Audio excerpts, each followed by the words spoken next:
Olá, bem-vindos ao Museu Câmara Cascudo. Essa é a primeira live da série de lives do Museu Câmara Cascudo. Essa visitação remota que nós vamos ter aqui no museu.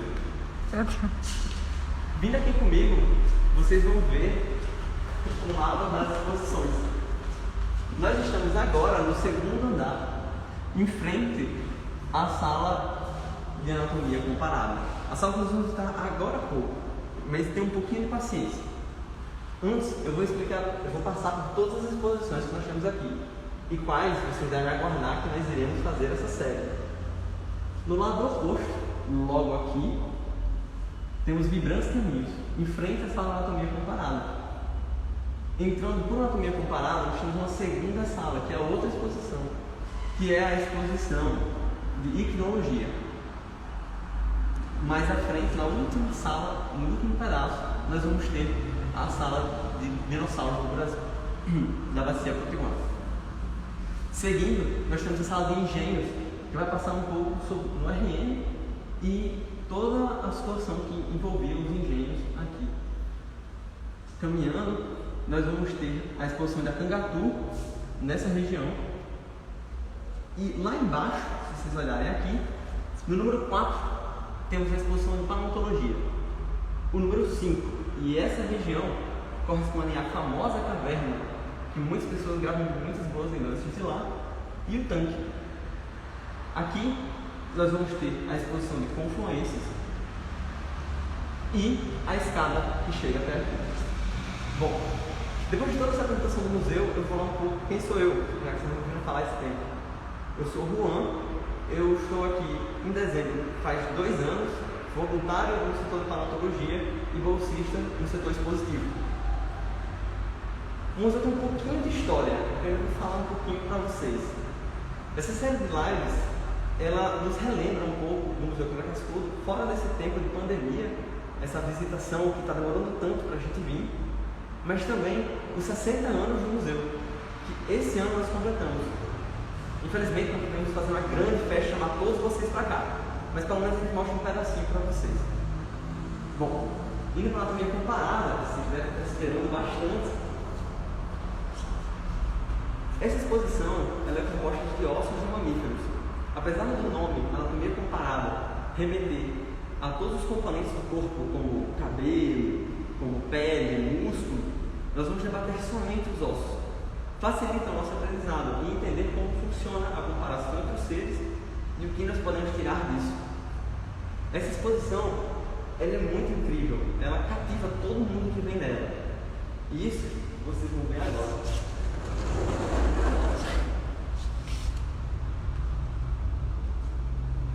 Oi pessoal, quanto tempo, né? Bem-vindos de volta ao Museu Câmara Cascudo. Eu sou Matheus, estudante de Ciências Biológicas pelo UFRN e bolsista aqui pelo setor educativo do Museu Câmara Cascudo e voluntário no setor de paleontologia.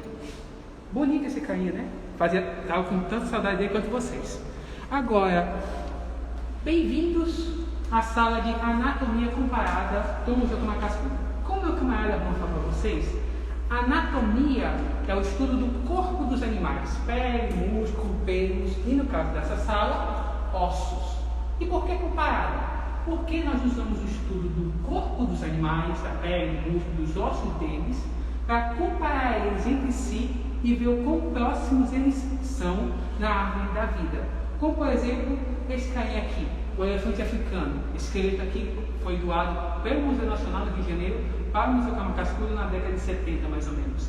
Se você vê um elefante de carne e osso, como naquela foto ali, você talvez não veja tanta semelhança entre você e ele. Mas vamos dar uma olhadinha no esqueleto? Repare, assim como você, o elefante tem 4 membros de locomoção,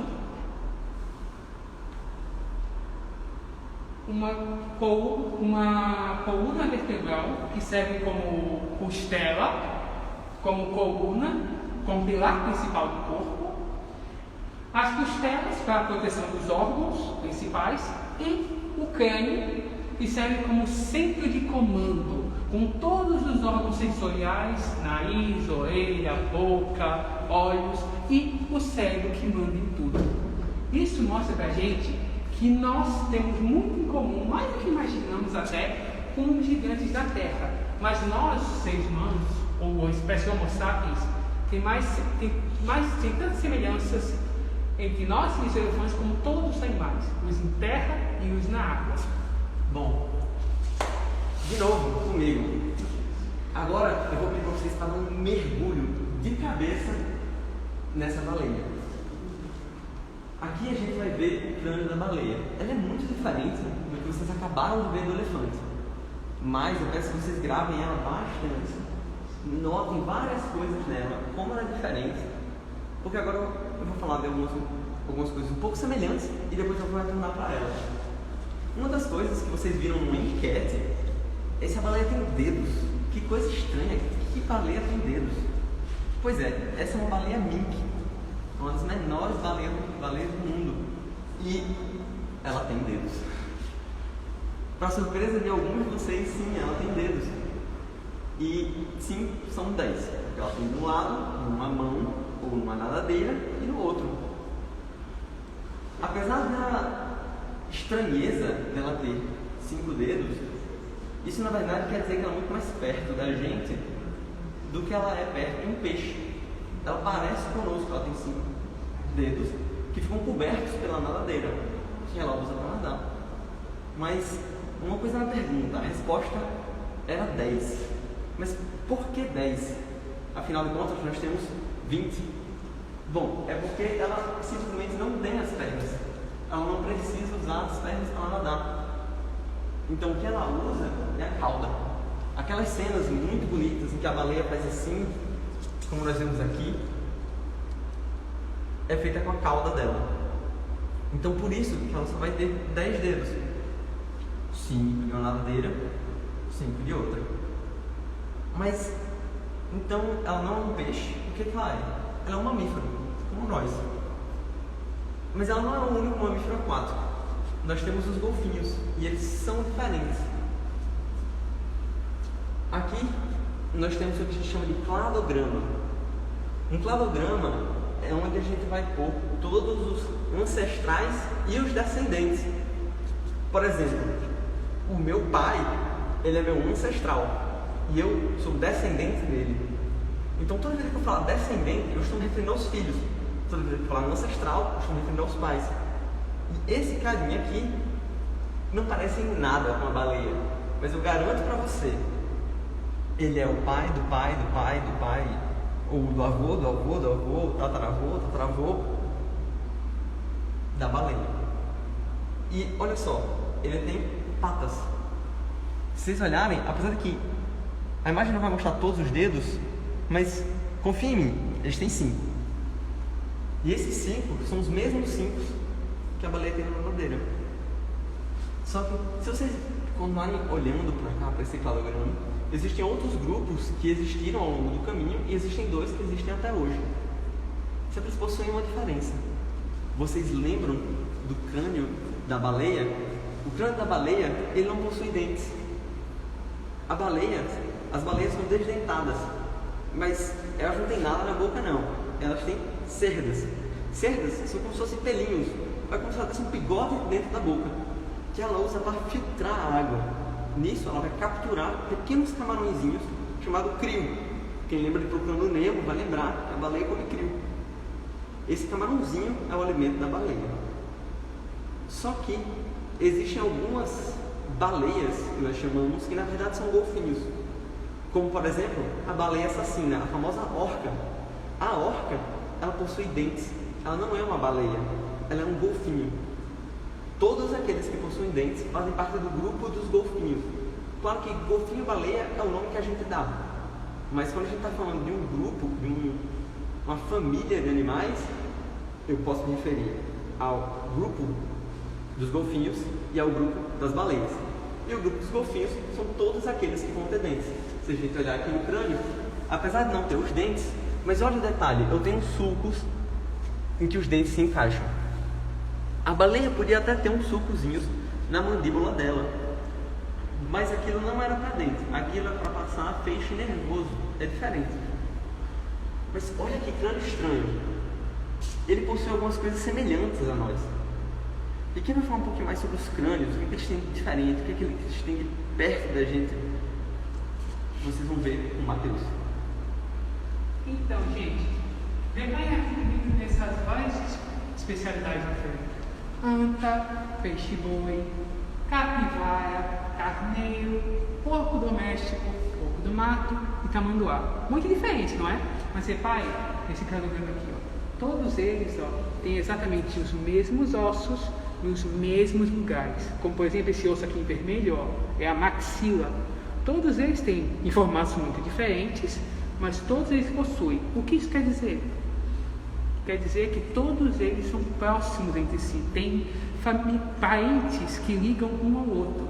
A morfologia do crânio, o formato do crânio, é muitas vezes usado pelos biólogos para determinar grupos de animais, como, por exemplo, o grupo dos carnívoros, ou melhor dizendo, dos carnívoros. Mas antes, vamos deixar uma coisa bem clara. Nem todo carnívora é carnívoro e nem todo carnívoro é carnívora. É estranho, né? Eu acho que eu vou explicar melhor. O panda, por exemplo, que é um animal que come bambu e luta com Kung Fu de vez em quando, ele é do grupo carnívoro. Já um tubarão, que é um predador dos mares, como esse carinha aqui, não faz parte do grupo carnívora, apesar de ser carnívoro. Então, o que determina um animal como carnívora ou carnívoro? Lembra quando eu falei dos crânios, da importância deles?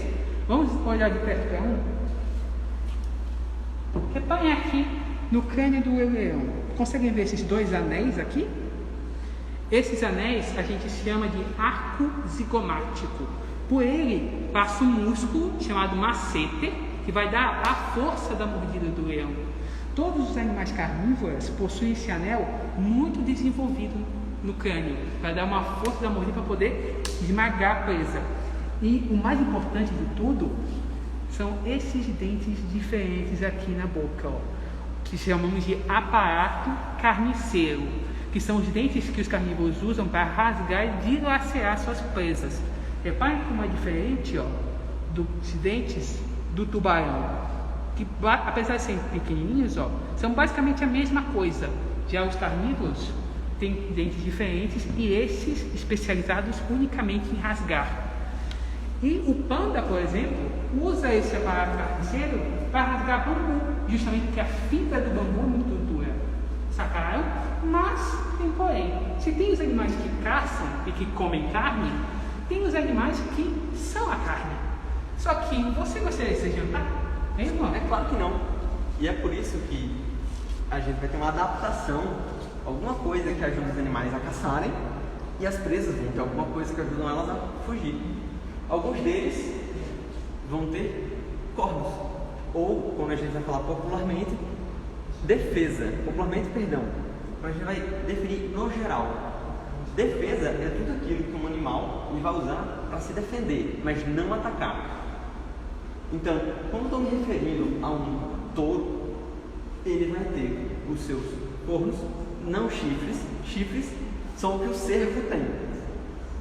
Corno é o que o boi tem. Esses pontos servem para defesa, não servem para ataque. Esse animal não vai atacar um outro para se alimentar, mas sim em defesa. Então, a gente denomina todas essas estruturas usadas para se defender como defesas. O elefante, lá na frente, se vocês lembrarem, ele tem 2 dentes aqui na frente. Aqueles são os dentes incisivos dele. Acreditem em mim, apesar de não parecer, são. E aqueles dentes a gente pode chamar também de defesa. Apesar de não ser a mesma coisa, a função é a mesma, a gente também pode denominar de defesa. Mas o ponto é que só com isso às vezes não dá para se defender. Né? Se virem muitos deles, você tem que ter uma segunda opção, às vezes uma terceira. Mas algo muito importante é correr. E é por isso que, enquanto lá vocês olharam para a boca, que é focada em pegar aqui, eu vou estar focado em fugir. Eu não quero estar ali naquela posição. Então, por isso, eles vão ter esse pé. E por incrível que pareça, até aqui é o pé dele. Por mais que não pareça, eu quero que vocês lembrem comigo como são os nossos ossos. Aqui, nessa região, nós vamos ter um osso longo. E aqui, nós vamos ter a nossa escápula. Eu tenho a escápula, um osso longo. Apesar dele estar meio curtinho, mas ele é um osso que ele é mais longo do que quadrado. Ele é classificado como um osso longo. Então, eu estou falando do osso do braço. Agora, passando para o nosso antebraço. Aqui está. Nos humanos, nós temos 2 ossos. Eles também têm, só que tem um porém. Eles estão juntos aqui. Esses animais, eles são muito pesados, então eles vão fusionar os seus ossos, ou seja, eles vão se unir para ter mais força, para aguentar. Então, o que é que sobrou? No meu caso, a mão. No caso dele, o pé. Ou seja, tudo isso aqui, eu estou me referindo ao pé dele. E o que ele pisa é a ponta dos dedos. Aqui, onde eu vou ter o casco, é a unha dele.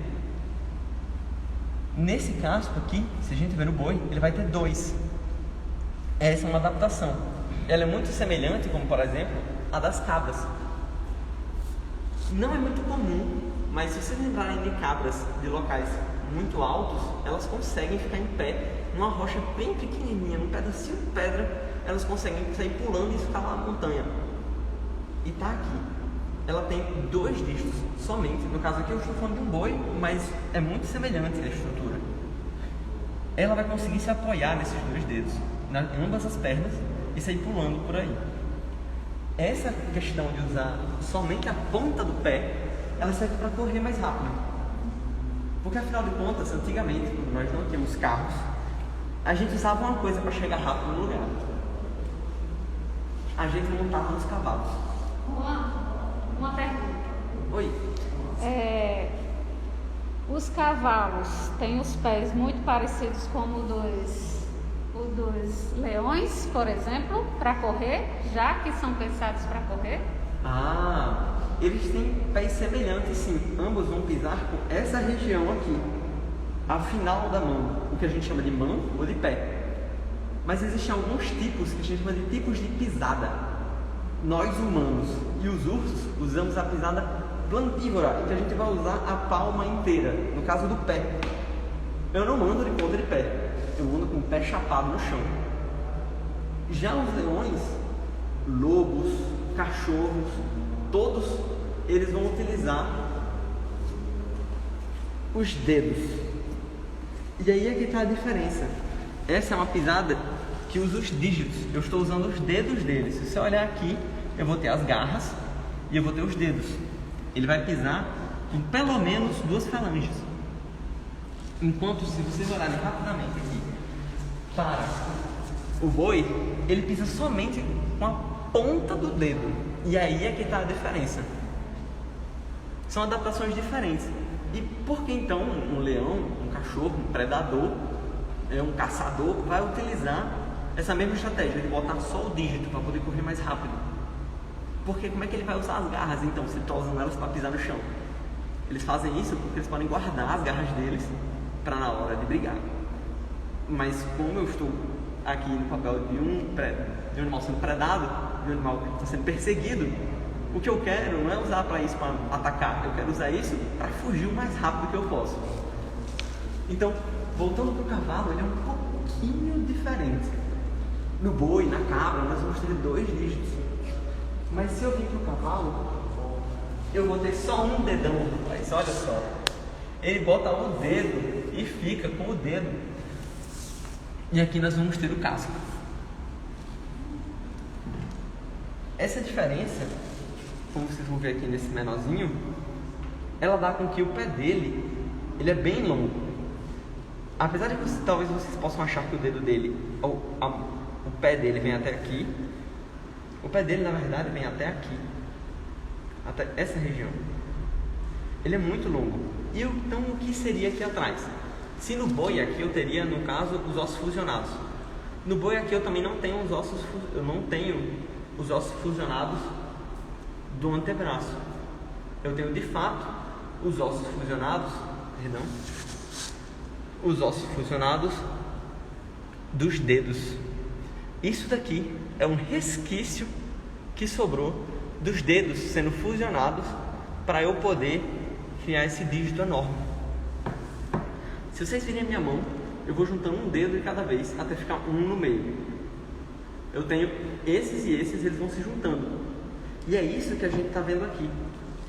Esses dedos se juntando com o resto, ficando só um ponto de apoio. Com isso, eu vou perder o equilíbrio, mas eu vou ganhar velocidade. Um cavalo, quando cai, ele se machuca muito. Mas para ele cair, tem que ser bem difícil, porque ele vai correr bastante. Eu ouvi dizer que tem uma pergunta. Na realidade, não é uma pergunta, é uma observação. Estou dizendo aqui a produção que não pode tocar mais peças, tá, gente? O Juan está tocando só para ensinar a vocês, ok? Isso. Essa aqui é uma peça retirada somente do acervo para isso, é uma peça de mediação. As peças aqui do acervo não podem ser tocadas, esse é um caso em especial. Bom, e continuando para cá, nós vamos ver o que eu falei, dos dedos se juntando e deixando só um no meio. E no final, nós vamos ter o dedo do cavalo moderno. Tem um colega aqui dizendo que o dedo do meio fica estirado o tempo todo. Olha, coisa feia. Esse é o significado que a gente dá, os bichos não tem isso não. E, no caso deles, como eles usam a ponta do dedo, eles vão criar o casco, que é uma região de proteção, em que eles vão proteger o seu dedo, é uma adaptação. Já que eles vão correr muito, eles precisam disso, para proteger, para ele poder continuar correndo, para ele poder continuar sobrevivendo. Mas eu falei de dois deles que têm a mesma coisa, eles vão usar a ponta dos dedos para caminhar.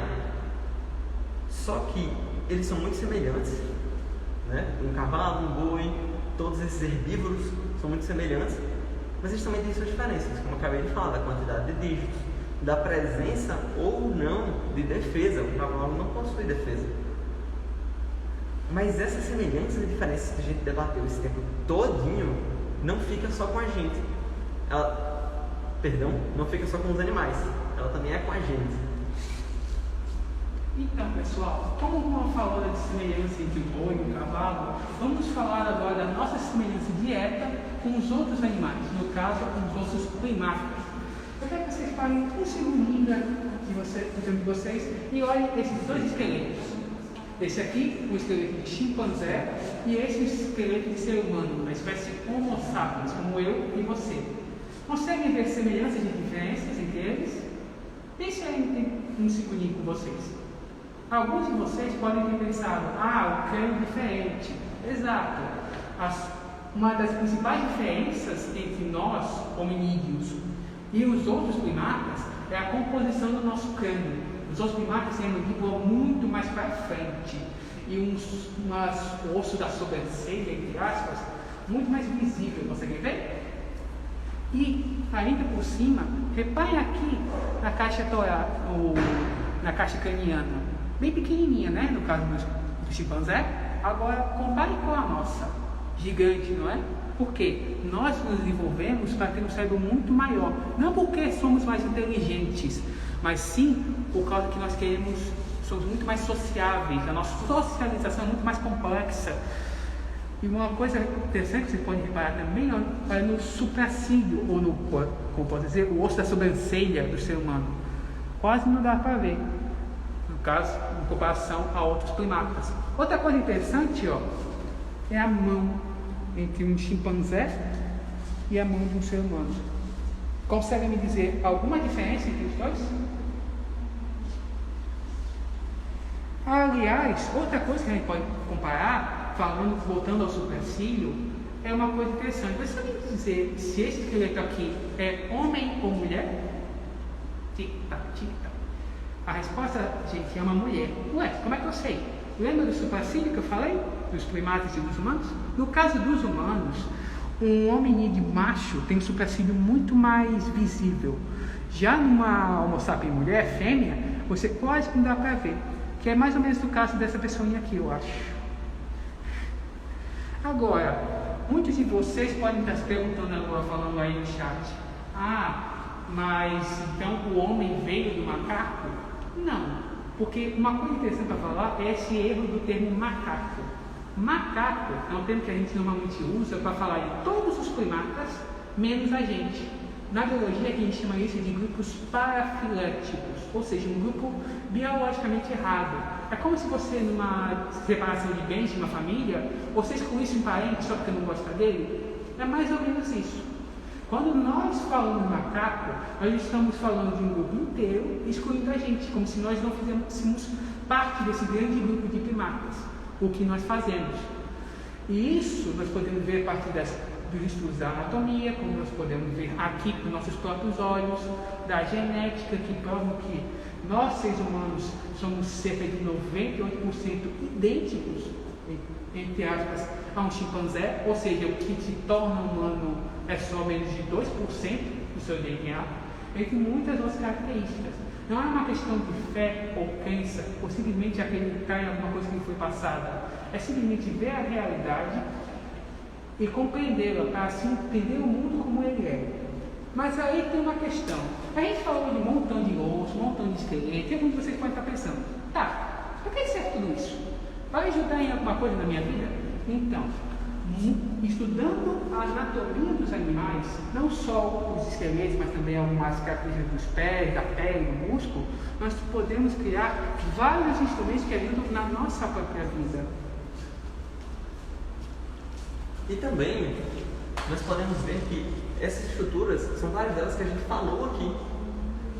Aqui, se a gente vai ver desse atleta paralímpico, essa prótese que ele usa nas pernas é muito semelhante ao que nós vamos encontrar nos roedores de um deserto, ou também nos ungulados que a gente viu agora há pouco, que eles usam somente o dígito para correr, é mais rápido. Aqui, como falei anteriormente, das nadadeiras, a gente vai utilizar algo muito semelhante com que as caudas ou as nadadeiras dos animais marinhos, dos cetáceos, para fazer os nossos famosos pés de pato, porque também os patos são uma inspiração, é claro. Ou nós podemos estudar a nadadeira dorsal desses animais, que eles usam para se equilibrar na água, e criar as quilhas das pranchas de surf, que usam para o mesmo propósito, equilibrar na água. Ou seja, ao estudar e ver a anatomia dos animais, dos seres vivos que nos rodeiam, nós podemos copiá-las e ver o quão fácil eles são.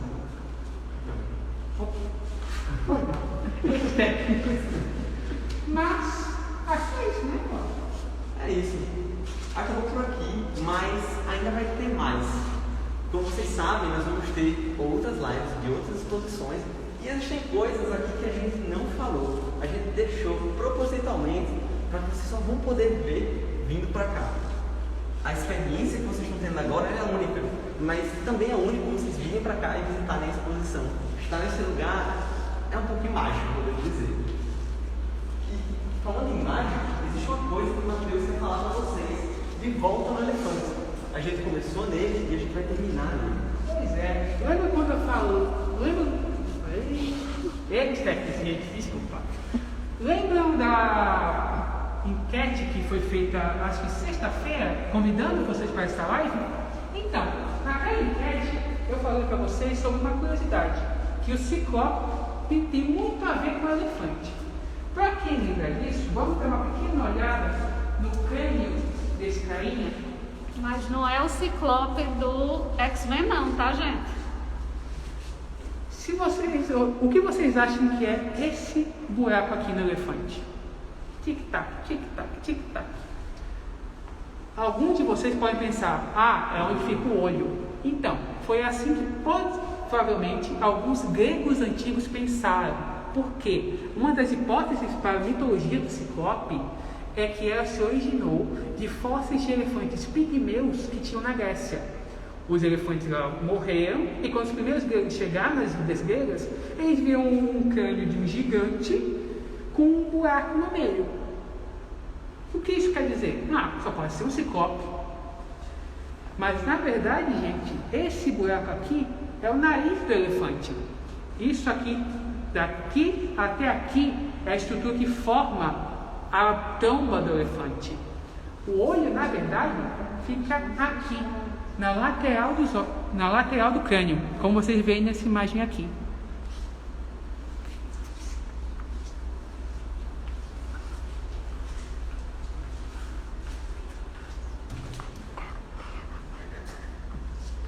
Pessoal, só lembrando, tá? A nossa live foi feita com todos os cuidados. Os mediadores estão de máscara. O museu, por enquanto, ainda encontra-se fechado. Porém, né? Estamos aqui trazendo muito conteúdo para vocês. Aguardem que assim que a gente puder, a gente vai abrir de novo e receber vocês com todo o carinho do mundo, tá? É isso aí, menino? Com muito álcool, né? Vai ser um encontro regado a álcool, mas vai ser 70, viu? Não podem trazer bebida para o museu de nenhum tipo. Infelizmente. Até mais, pessoal. É isso aí. Pessoal. Esperamos vocês na próxima. Lembrando, a cada 15 dias agora nós teremos, tá, uma live referente a uma exposição do museu. E dia 21 a gente vai ter uma conversa com alguns professores sobre a evolução para a gente tratar um pouco do conteúdo da exposição e trazer a teoria da evolução para ela. A gente aguarda vocês. Até mais. Tchau, tchau.